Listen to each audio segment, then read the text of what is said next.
clipping masks in Photoshop.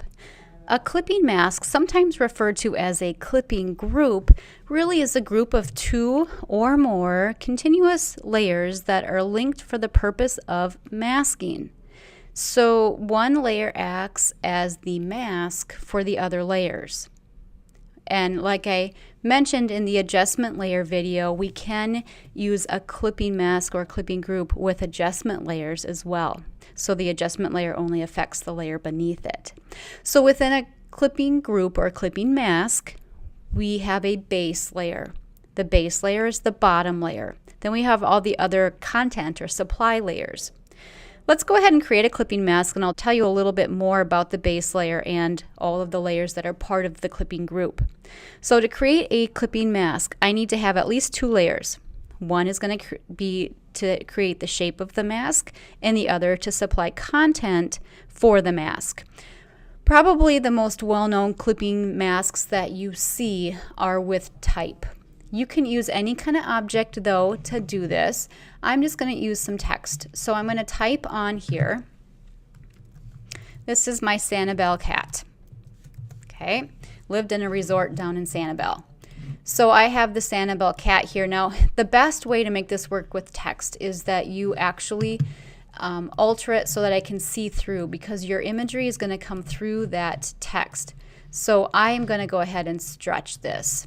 Like I mentioned, in some of the really well-known historical fonts, it's really hard to destroy.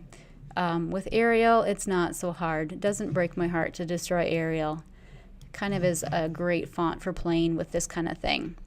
Okay, so this is my Sanibel cat, my text. I'm going to go ahead and apply that transformation. So now you see Sanibel cat as a text layer, and then we have the imagery. I'm going to go ahead and turn my flower off because that's not going to be part of this. So to create it, having at least these two layers be part of it, I can actually include my flower later on. I'll show you that. We're going to either hold down the Alt key or the Option key and click in between. When you do that, the pointer changes to this white square with a black down pointing arrow.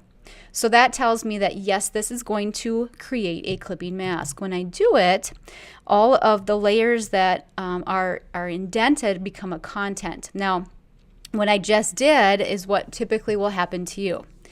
If you've worked in Illustrator or Flash or Edge Animate, even InDesign, they all have clipping masks.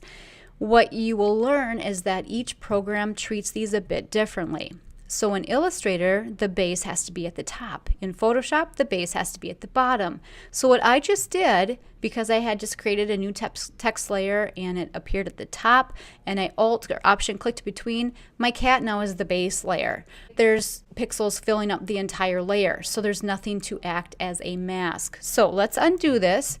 By using the Alt and Option key, I can undo that, and I'm going to change the order here. So let's switch this around, and it's hard because a lot of times you have to turn your content off to see what's going on. I like to start with it on top so I can see what's going to happen and then do the old switcheroo. Hold down the Option or the Alt key once again, and there you go. Now the cool part with this is using the Move tool.